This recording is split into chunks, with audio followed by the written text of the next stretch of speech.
10 negara langganan impor Indonesia. Yang pertama adalah Cina. Di mana di negara Indonesia banyak sekali kita melihat ya atau kita temui barang-barang yang bertuliskan Made in China. Contohnya itu adalah permainan, kemudian alat kuku, kemudian juga ada laptop, dan masih banyak lagi yang lain ya. Di mana negara Cina ini adalah negara industri dengan teknologi yang canggih.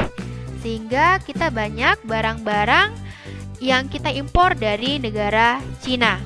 Kemudian yang kedua adalah negara Jepang.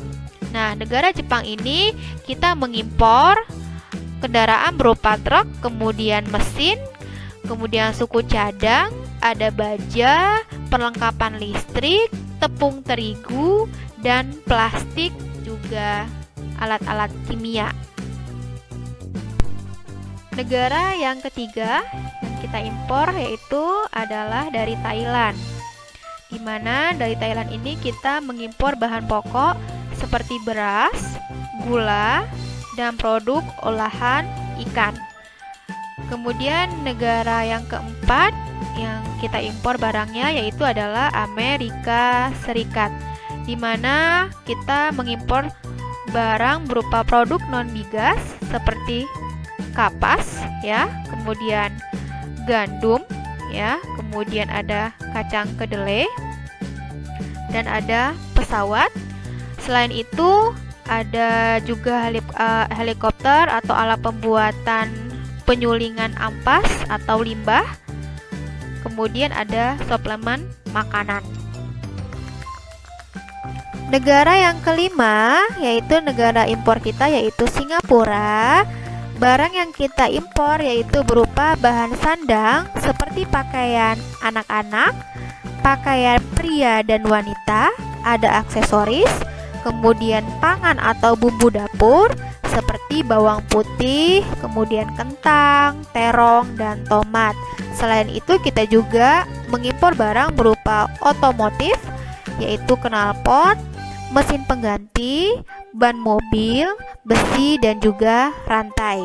Kemudian negara yang keenam barang yang kita impor adalah dari Korea Selatan. Nah, selain Korea Selatan terkenal dengan K-popnya, dari Korea Selatan ini kita mengimpor barang yaitu berupa manufaktur seperti besi, kemudian baja, plastik, dan bahan bakar lainnya. Dan ada juga kita mengimpor barang bahan setengah jadi dari Korea.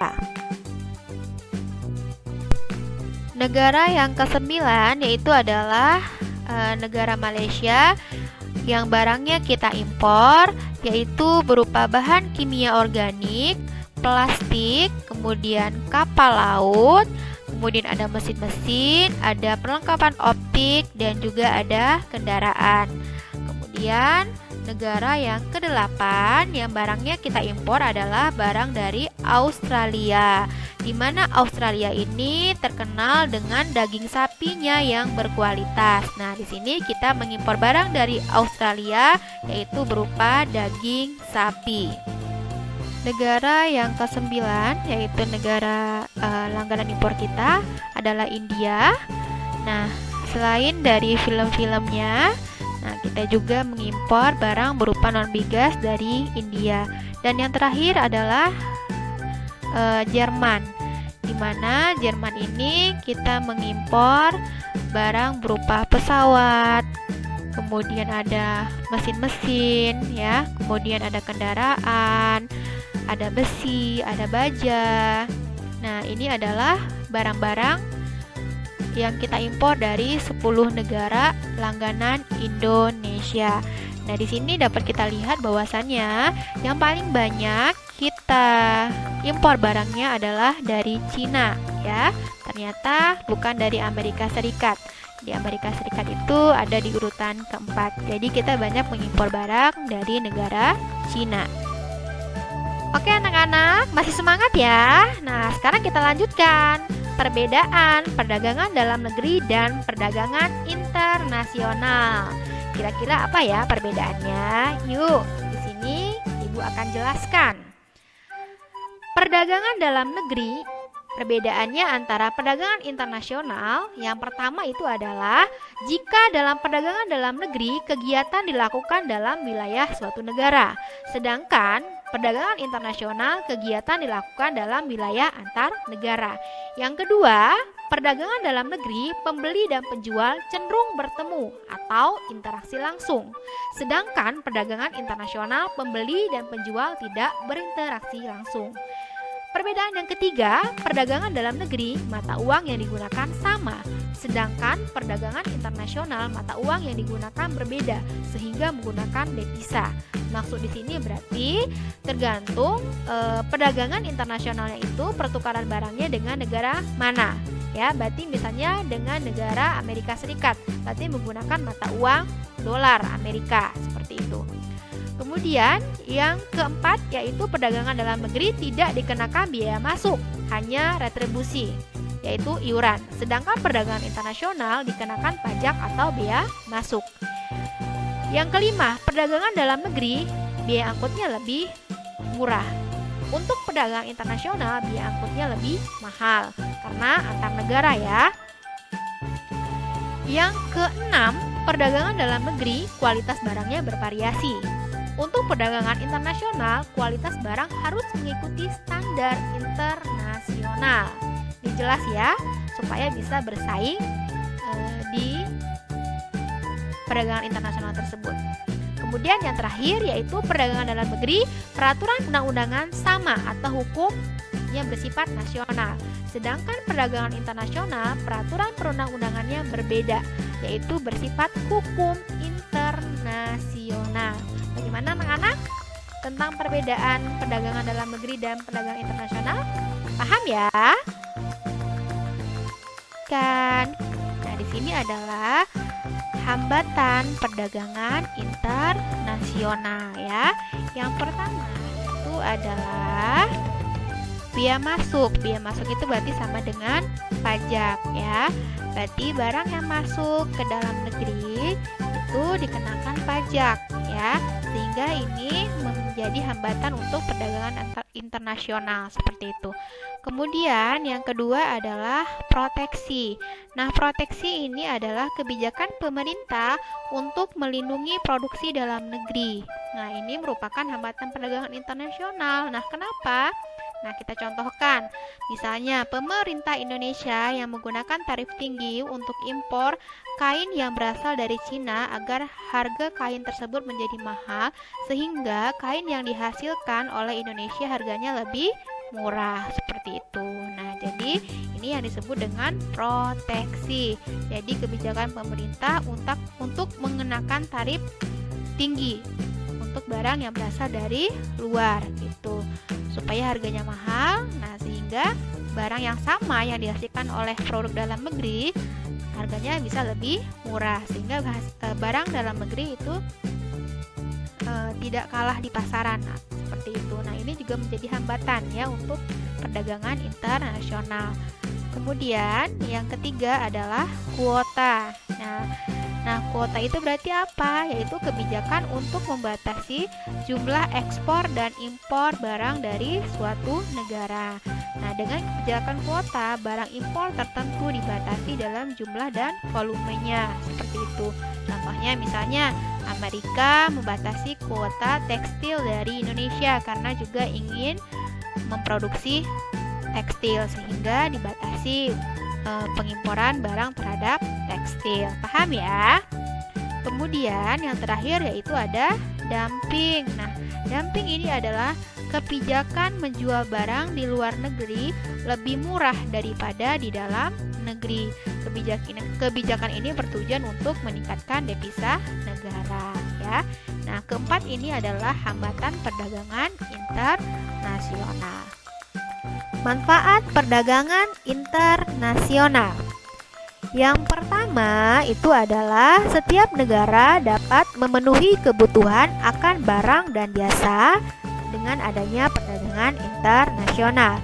Yang kedua, setiap negara dapat menciptakan spesialisasi. Spesialisasi di sini maksudnya adalah setiap negara pastinya memiliki keunggulan dalam memproduksi barang, sehingga setiap negara menghususkan kira-kira barang apa yang dia akan produksi yang nantinya akan dia ekspor ke negara lain.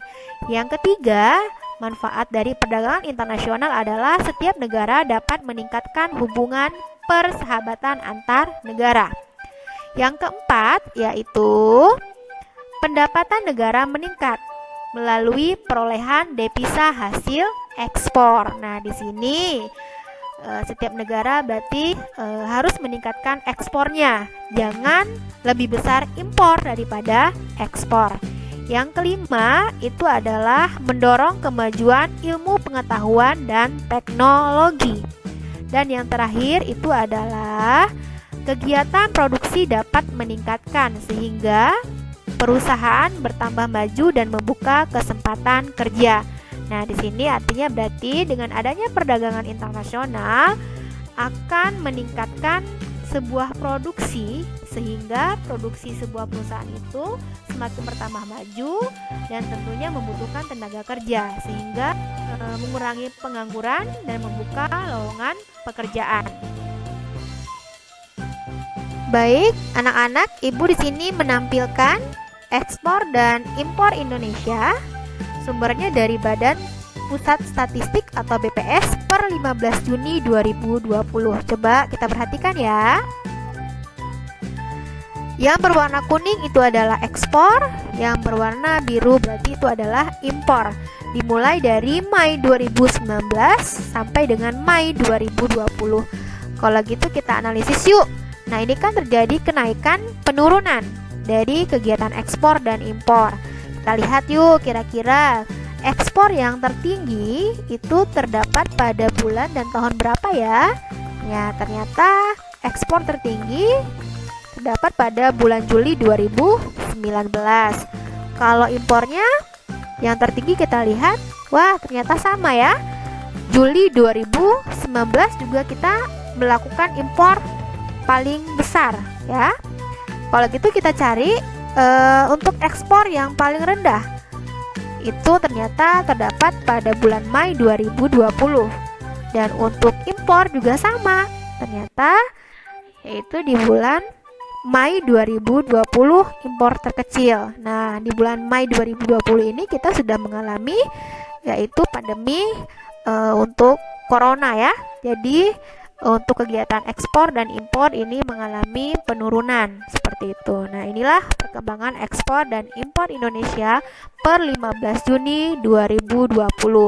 Nah, untuk langkah kedepannya kita harapkan mudah-mudahan Indonesia semakin banyak melakukan kegiatan ekspor daripada kegiatan impor seperti itu. Oke, anak-anak, mungkin itu yang dapat Ibu sampaikan untuk materi perdagangan internasional, dan Ibu berharap dengan penyampaian Ibu tadi kalian bisa paham, kemudian kalian bisa mengaplikasikannya dalam kehidupan sehari-hari. Nah, pesan Ibu di sini adalah cintailah produk Indonesia karena produk Indonesia itu tidak kalah kualitasnya dengan negara lain. Dan di sini juga Ibu berpesan dan semoga kalian bisa dari perdagangan internasional ini kalian termotivasi nantinya kalian bisa menghasilkan barang dan jasa yang nantinya kalian akan menjadi seorang eksportir, jadi seorang produsen yang akan mengirim barang-barang kalian ke luar negeri. Amin ya. Nah, di sini Ibu berpesan sebelum Ibu akhiri, Ibu mengutip dari Nelson Mandela bahwasannya pendidikan adalah senjata paling mematikan di dunia karena dengan pendidikan Anda dapat mengubah dunia. Oleh karena itu, kalian jangan pernah bosan-bosan untuk belajar karena belajar itu adalah proses dari sebuah pendidikan. Nah, di situ diharapkan kalian menjadi orang yang bisa mengubah dunia dari diri kalian sendiri. Oke, kalau gitu Ibu kan sampai di sini Ibu akhiri. Assalamualaikum warahmatullahi wabarakatuh.